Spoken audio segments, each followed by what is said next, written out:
Hi, today is Shvat, Rosh Hashanah Shel Chassidus. I'd like to talk for a moment about what it means to be Makosher to the REBBE.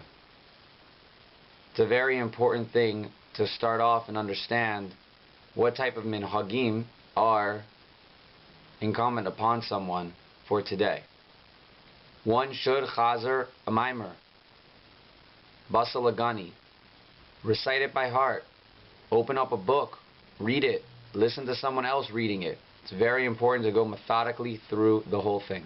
Today, I'm not going to chazer the mimer with you, but I'd like to talk about what it means to be makosher to the REBBE. A chassid has a REBBE, and as such is engaged in something called Hiskashrus. We need to make personal these messages and apply them in our everyday life. So practically speaking, what am I saying?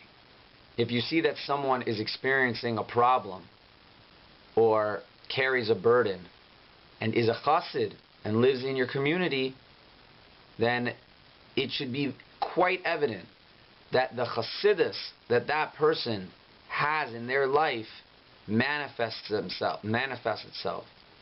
And he or she should come about stronger, emerge victorious, for lack of a better term, within the struggle. It should be evident. It should be clear.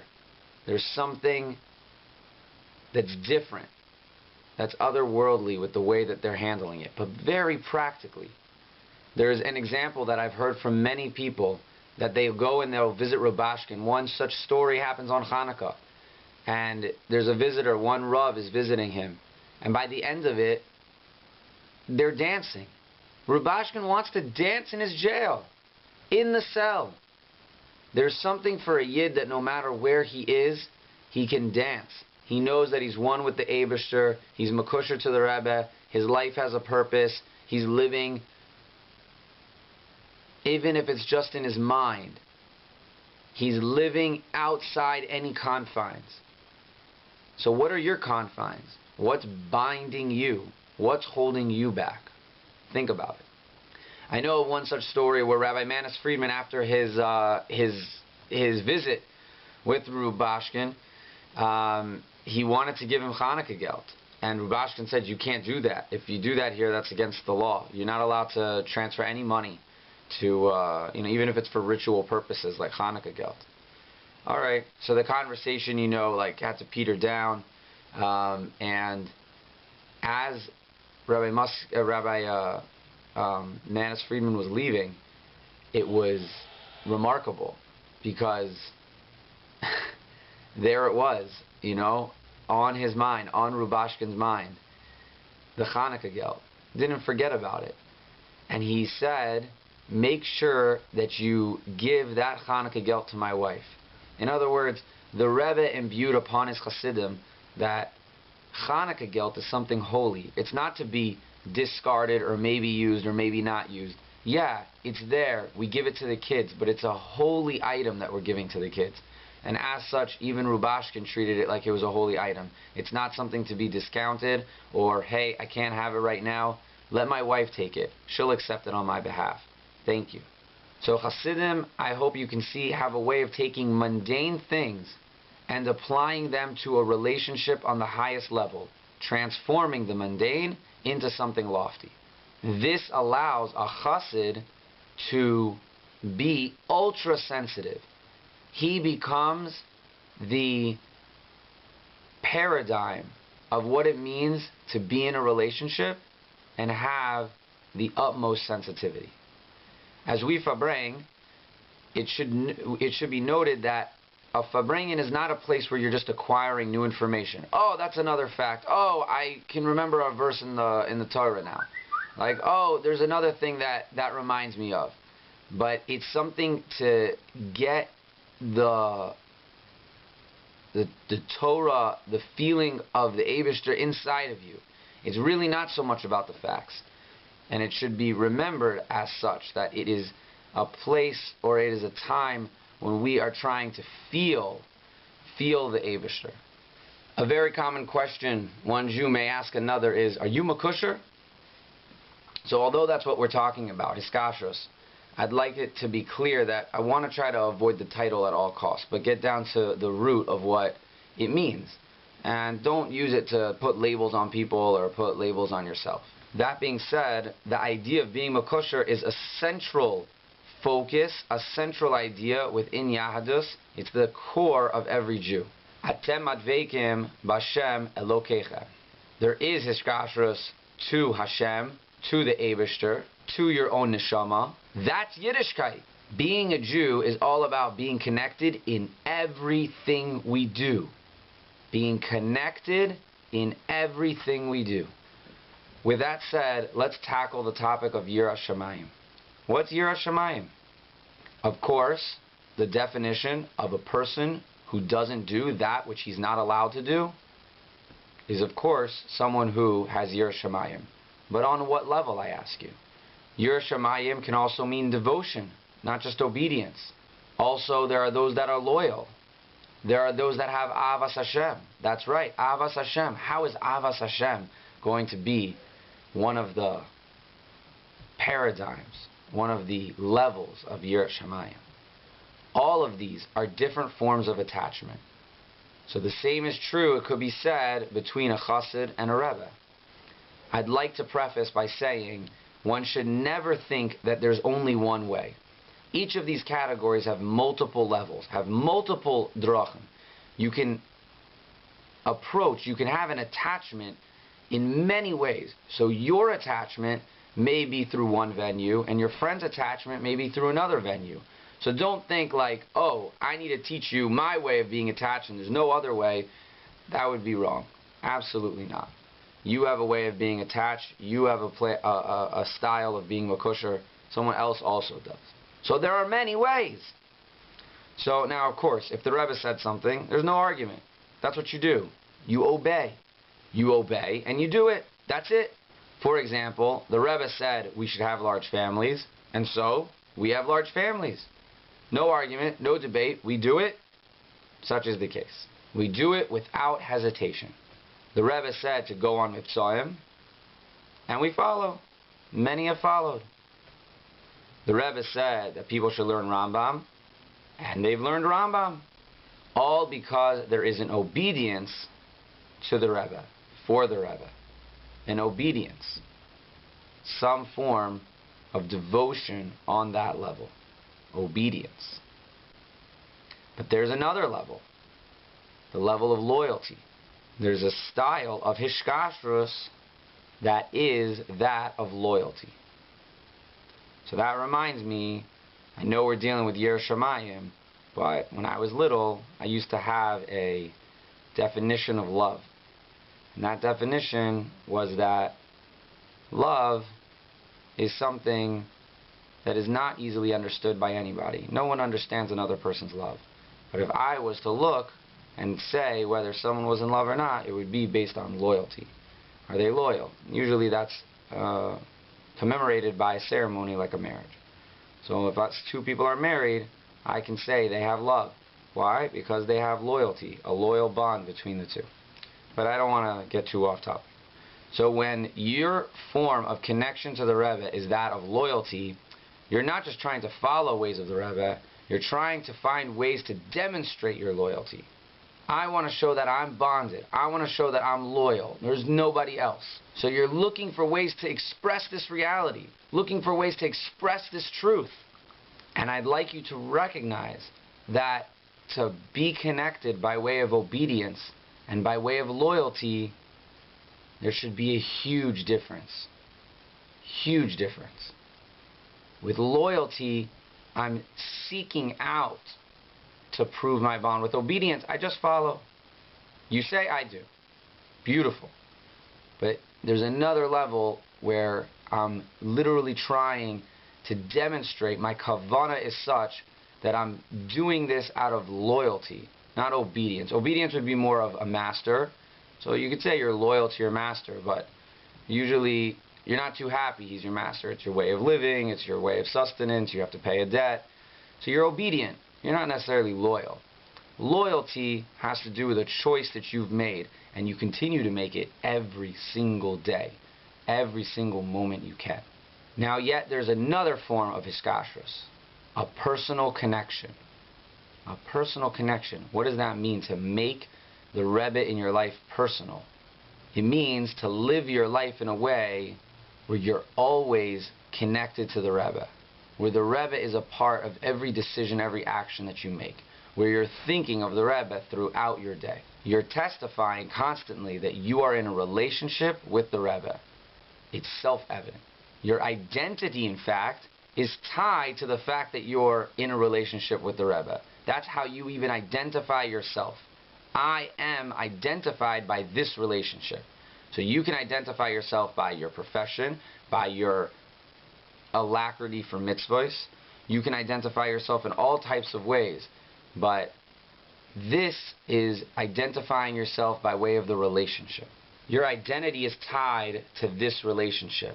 You no longer have your own interests outside the context of the relationship.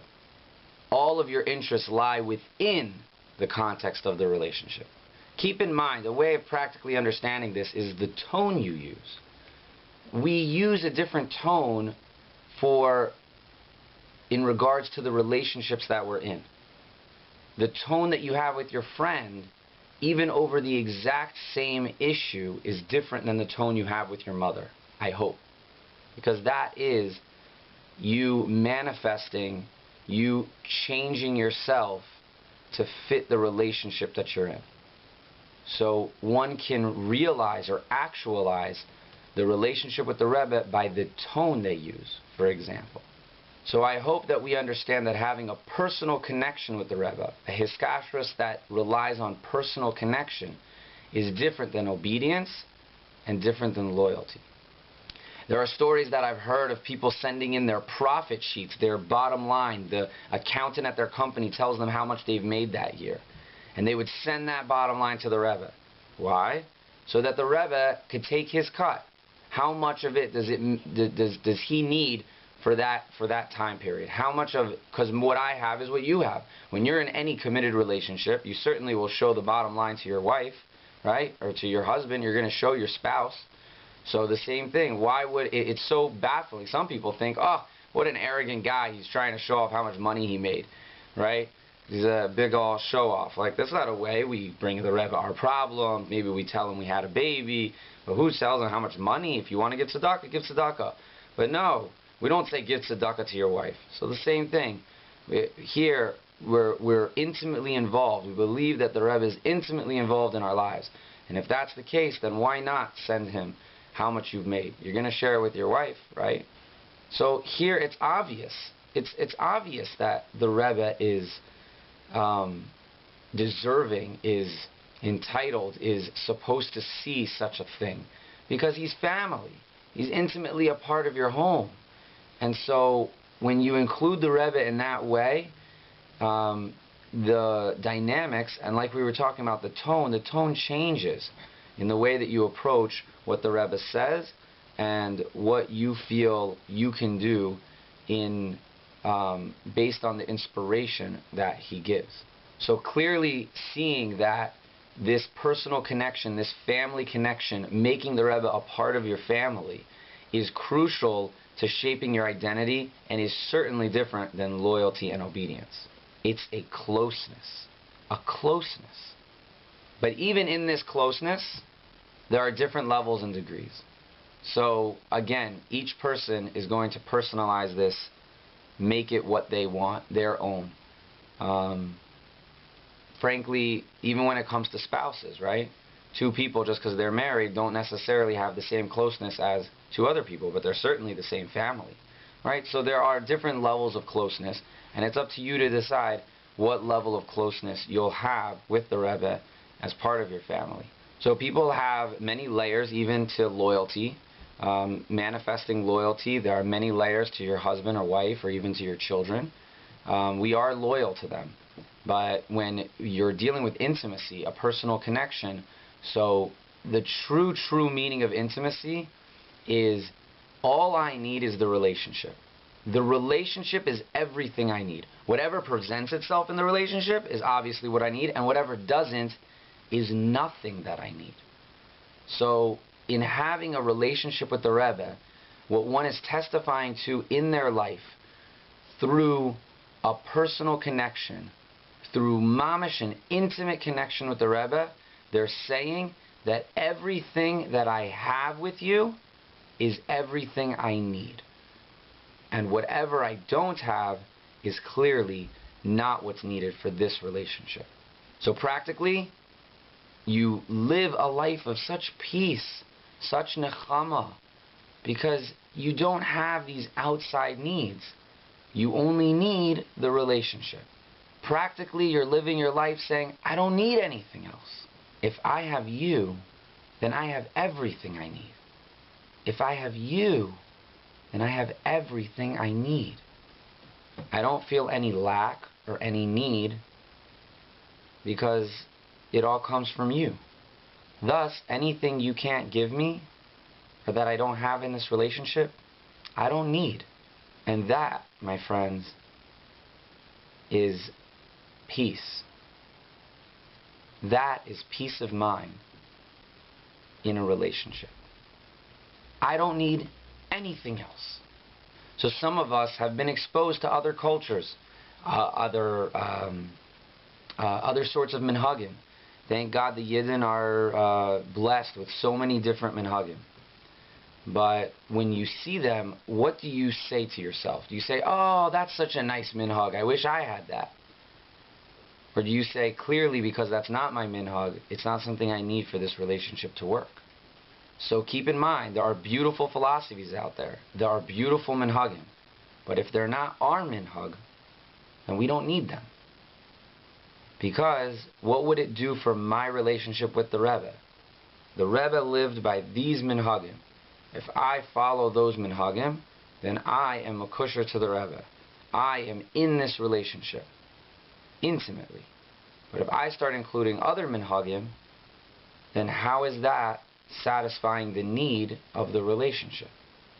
So sometimes, let's say you've got a Lubavitcher, you've got an Ashkenaz person, and they stop into a Moroccan shul, and they're duchening, and they're benching goimel, and they're singing so nicely, and you say, wow, what wonderful minhagim. This was gewaldic. I love this. This is so beautiful. So you can say, you have some nice minhagim. And they could easily turn back to you and say, we wish we could have some of yours. So what would they be saying? Well, a Lubavitcher eats before shul sometimes. A little tea, a little cake. They don't eat. They're going till 12 o'clock. Noontime. They haven't eaten a thing.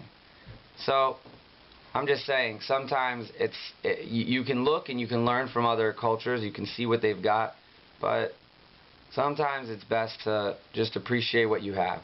And realize, you don't have duchening right now. You're not benching goimel.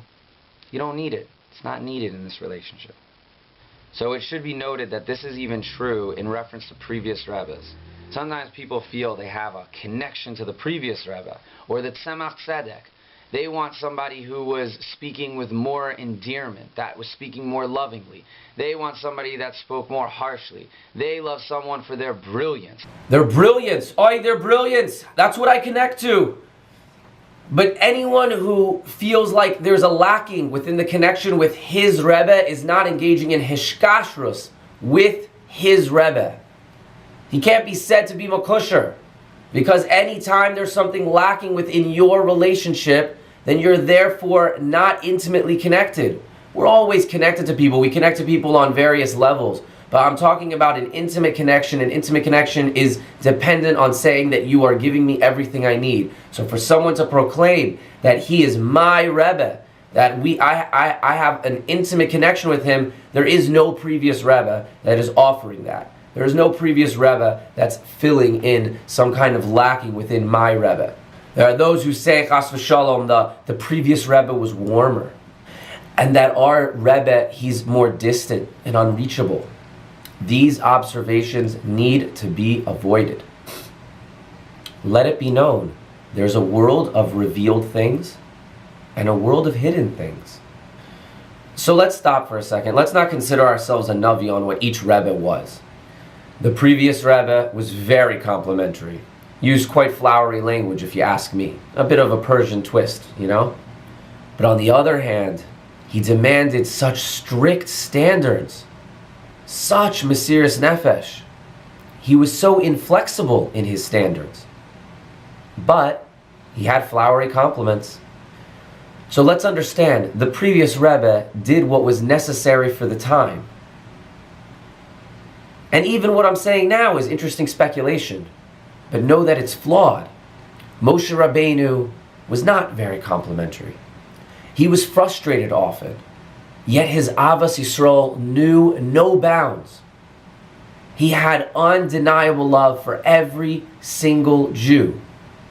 Probably that love was even greater than our Rebbe's. Moshe Rabbeinu was willing to give up everything that he had, even for the sake of a Jew that didn't behave himself properly. For a wayward Jew, a Jew who wasn't towing the line. Moshe's love knew no bounds. So let's talk about what we do know. We know that there's something special about the seventh generation. The seventh generation is different than those of previous generation. The Rebbe said, Kol hashviyin chavivin. When you say that the seventh is special, you're talking about, for instance, Shabbos, which is the seventh day. How special is Shabbos? How different is Shabbos than the rest of the week? The rest of the week is Chol. Shabbos is Kodesh. Very powerful, but a bit scary. The seventh generation is so undeniably different. It is so unique, so different than the sixth, so different than the first. It's like Shabbos compared to the rest of the week. An amazing statement. Moshe Rabbeinu was the seventh. He built the Mishkan. He brought the Shekhinah down to earth. He put Kodesh Mamish where it never had been. Kedusha was permeating the darkness, the places of barrenness, of utter desolate place of tumah, of emptiness. The seventh is so powerful. One could argue that there was more Kedusha in previous generations. Maybe Abraham had holiness that Moshe didn't have. But as far as bringing holiness where it had never been, Moshe Rabbeinu was light years ahead.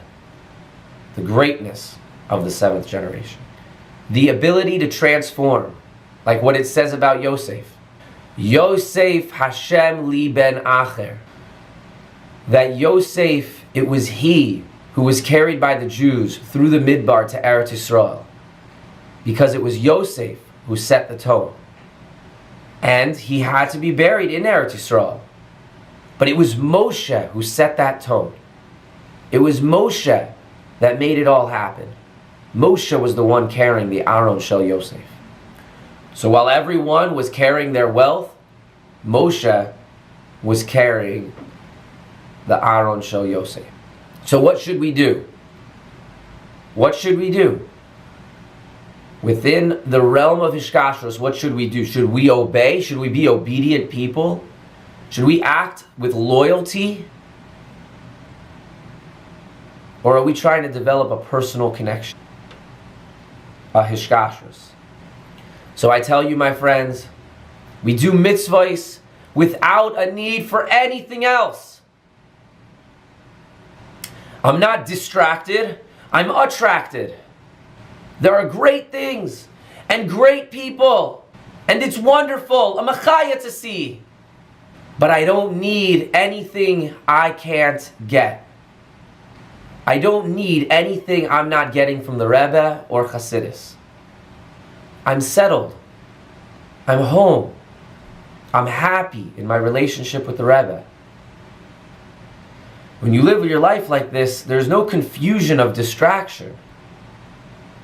And let it be known, it's not from a sense of complacency. It's not from a smugness. Oh, I have this. Rather, it's a fullness. One's living a fulfilled life. One's living a rich life.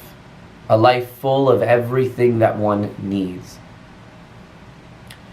I encourage you, I encourage us, we need to make the Rebbe a more active part of our lives. We need to make the Rebbe a more visible part of our lives. There are so many good Svarim that I encourage you to get. There are good Svarim for adults and for children that carry an immediate and useful lesson. There should be a Sikha of the Rebbe by dinner time. Take out a summary of a Sikha, for instance. Take out a concept. Share that concept. Make it a part of your daily dinner conversation. And most certainly, on Shabbos, it's important to know what the Rebbe said on every topic, every concept.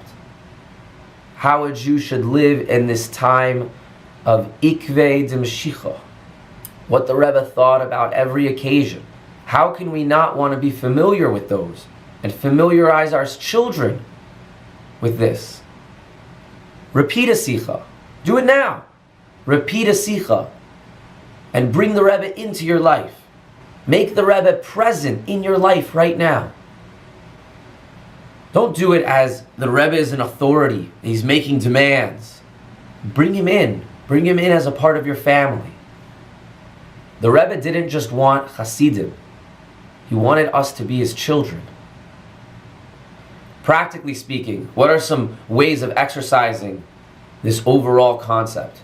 The concept of being satisfied within the Rebbe's relationship, the relationship with the Rebbe. So practically, what can we do? What can we do that demonstrates, that shows that we have this level of Hiskashrus? Let your hand always be a hand that's giving tzedakah. Come out into the world, burst out your front door in a state of optimism, in belief in mankind, in belief in the power of the goodness of people. Respect everyone, no matter what. Know that you have what it takes to make it through any struggle. The Rebbe saw the world as good. Jews were unbelievable. Diamonds, he called them at the Sunday dollar. Diamonds. Not hurting his feet for a moment, counting all his precious diamonds. Mashiach is immediately arriving.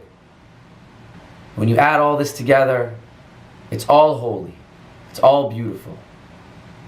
It's all good. It's so easy to be pessimistic and lose our enthusiasm and be disappointed, being resistant and losing sight of the opportunity that's in front of us, losing sight of the beauty that we have and the beauty of our bond. We all have each other. We're so lucky. And so we need to look more optimistically on things. We need to have a positive attitude on life. This year should be a new year of positive growth, a new year Shel Chassidus. We should make the Rebbe proud. The Rebbe gave us all that we need, and now it's time to put it into practice. Good Shabbos.